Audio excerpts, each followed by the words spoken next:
Now, we've been hearing some weird things about the set of Avengers Doomsday. And this is from your friend Simu Liu. Let's take a look. I'm just going to blow up this X. It's from Cosmic Marvel on X. Simu Liu says Robert Downey Jr. had his own area on the Avengers Doomsday set, and they called it Downeyland. This is a quote from Simu.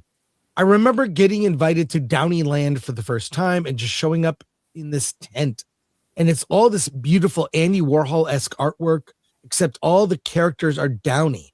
I mean, he's so self-aware. So he greeted me, and then I didn't realize that Downeyland has its own chefs, but I brought my own set lunch, and he was like, oh, no. We don't do that here. The chefs had come and laid out this full buffet, and I was like, oh, I'll put this away. And then people are saying that this whole tent thing, if you go in the comments, it's very much like a Dr. Doom type thing, right? He has like a curated like chefs and sort of regal world. Look, this is like they're saying he's in full character by having like this, his own chef in a tent, having like a whole land. What do you make of that, Alan? Yeah, I get the sense that if this is the most expensive movie Marvel is putting out, most of it has nothing to do with actually making the movie. Right. I know. Is that weird? No, I want to believe. I believe that, or wouldn't go. Yeah, I think half the budget is salary, is cast salary. Oh, minimum. Half the budget is salary. Why do you think most of it is being shot on a soundstage? Yeah. It's just, look, it's going to be green screen, everything. It's going to be wild. Yeah. And the funny thing is, with all the money they're spending, they still can't afford to shoot it in LA. Right. So they're shooting on a soundstage, not in LA, in the UK. But they're spending all this money, hundreds of millions of dollars. Well, I find this really interesting. So there you go. Here's another thing that caught my eye. You're a fan of Grace Randolph, right? Oh, yeah. She shared this. She's right up there with Campea in terms of great takes. This is from Undiscovered. She quote tweeted, this is from Undiscovered History. But one of the disturbing things I'm seeing on almost everyone who I respect, people like Sasha Stone and David Poland with the Hot Button, they both have Substacks. I don't think they like each other, oddly, but they're both predicting mass closures of movie theaters for 2026. I mean, you have said anecdotally, Alan, that when you go to the theater, you're often the only person in the theater. Yeah, which speaks to whether my theater will be open in 2026. Well, that's what I'm saying is there was a lot of COVID money that went around to help businesses like movie theaters, but that may not be enough. And I mean, we lost how many 2,000 screens the because of the pandemic, and we're about to lose more because the business is down. I highly recommend you read David Poland's Hot Button on Substack, but let's watch this video. This is a comparison of movie theaters from 2024 to what they were in 1987. I mean, the biggest thing you notice is no cell phones. No cell phones. Let's take a look at this video. It's a nice popcorn tray. Tickets for this showing cost me about $48 for two people. Well, it's called Prime 1. I forgot exactly what Prime is. It's 2024.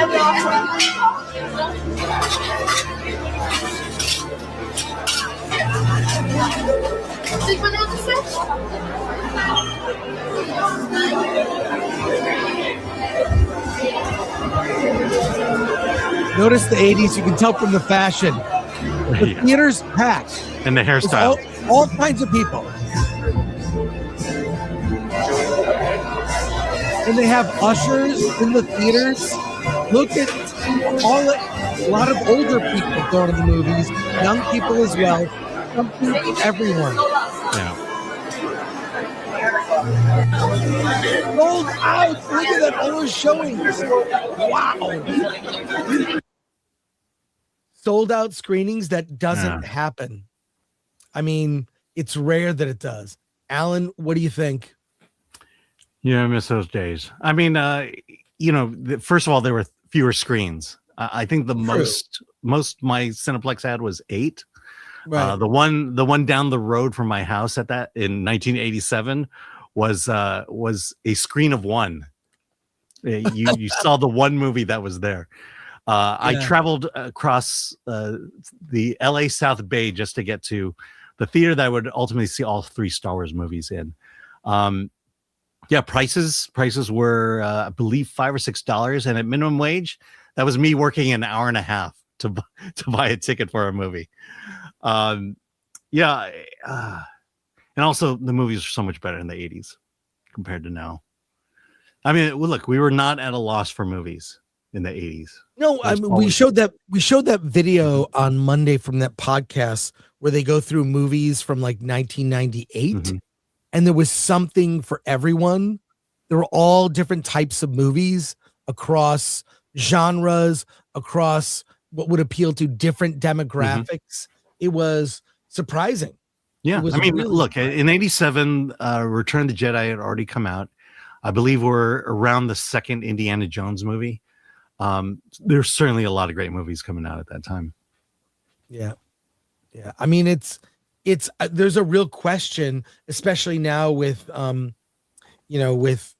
Netflix buying WB. Will theaters survive? That's they're going to be mass closures in 2026. 2025 was not a great year. It was another disappointing year. So we shall see. 69. Let's take a look at this. Chadwick Boseman is going to make Black Panther 3. He's doing it. And he was on Josh Horowitz podcast, Happy, Sad, Confused. I'm going to share this. Hold on. Who was on the podcast? Chadwick Boseman, or was it Ryan Coogler? No, sorry. I apologize. Ryan Coogler, the director of Black Panther 3 and Black Panther 1, 2, and 3 now, he talked about Chadwick Boseman's original arc in Black Panther 2, what it was supposed to be. Yeah. And he talks also about, Black Panther 3 and why he's doing it. Yeah. Let me give you a little bit of context here, because this was something I wanted to ask Ryan Coogler when we met him. Please, yeah. But I remember D23, just before production began on Black Panther 2, or well before the pandemic. Ryan Coogler and Kevin Feige were on stage at D23 at the big presentation. And Ryan Coogler handed over to Kevin Feige the outline for Black Panther 2. At this point, no one knew anything about, or the world didn't know what was going on with Chadwick Boseman at the time. They just assumed he was going to star in it. And I always wondered, when he handed over that outline, did he know Chadwick Boseman was dying at that point? Yeah, he didn't. Yeah. He didn't. He kept it very private. It's sad. Yeah. So he's going to talk about that outline that he handed to Kevin Feige. Yes. Well, he talks about it here. So, let's take a look at this video, and then we'll talk about it on the back end. So here we go. I'm not expecting you to say anything about the next Black Panther, but you have said it's going to be your next film. My question for you is a really basic one, and I mean this with love. Yeah. Why are you doing it? You don't need to do it. You've proven yourself in this realm twice. So, why is it important to you? I'm not making movies to prove anything. Like you know what I mean?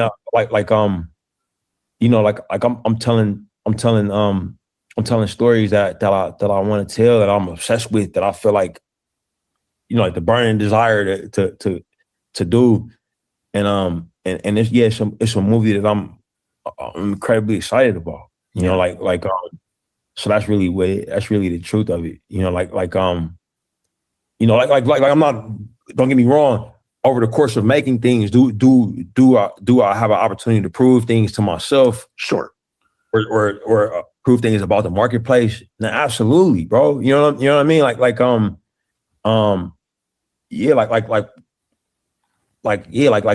I enjoy making a movie that was essentially about powerful Black women that were grappling with grief, you know, while trying to do incredibly important jobs, and also starring in indigenous Mesoamerican people, that I have a good time proving that movie could go make $800 million.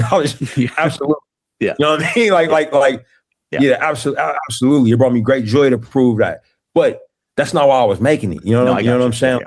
Like I was making it because I had a story that I was obsessed with, you know. And I had an opportunity to do things that I learned how to swim on that movie, bro. You know, I've been terrified of the water. You know what I mean? I had like, you know, I got to live my best James Cameron life, bro. I'm 20 I'm 20 feet in the tank, you know what I'm saying, with a bunch of Black and Mexican folks swimming around. You know what I mean?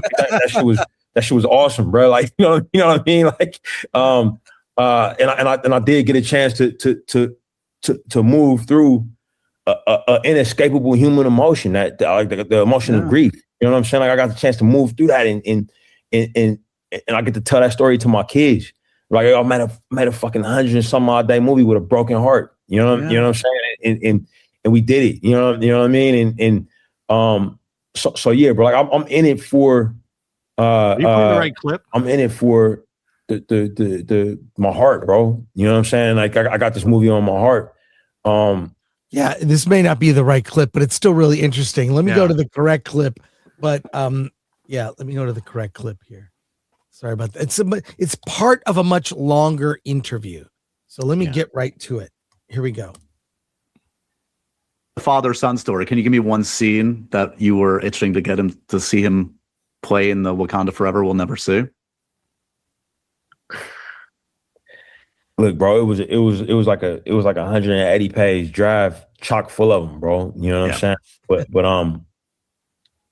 you know, like the you know, what the big thing about the script was that it was this thing called the ritual of 8, where when a prince is 8 years old, he has to go spend eight days in the bush with his father.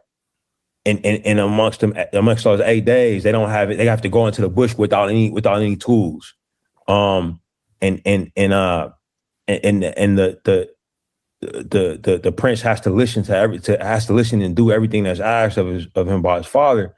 But the rule is, for those 8 days, the prince can ask the father any question, and the father has to answer. You know, so you know, and during the course of those 8 days, Namor launches an attack. So that was what the movie was. You know, like, you know, he had to deal with somebody who was, and it was a different version of Namor in that script, but he had to deal with somebody who was like insanely dangerous. But because of this ritual, his son had to be like joined at his hip the whole time. Yeah. You know, so like, you know, while he was engaging in negotiations, fights and shit, his son had to be right there, or else they would have to violate this ritual, which had never been broken. So that was what the movie was. Talk about raising the stakes. Yeah, no, I hear you. Yeah, I got you. It was insane. It was insane, bro. And Chad was gonna kill it, bro. And you know, but you know, life goes as it goes. Yeah. God, I mean, think about that it would be a father-son story. Black Panther 2. Yeah. And look what we got. It would have been much better. Look what we got instead. Yeah. I mean, what we got instead was essentially a Marvel superhero movie. Yes, which is sad. Yeah. Very sad. Yeah. It also speaks to, I don't think you could have recast Chadwick for that role or in that story.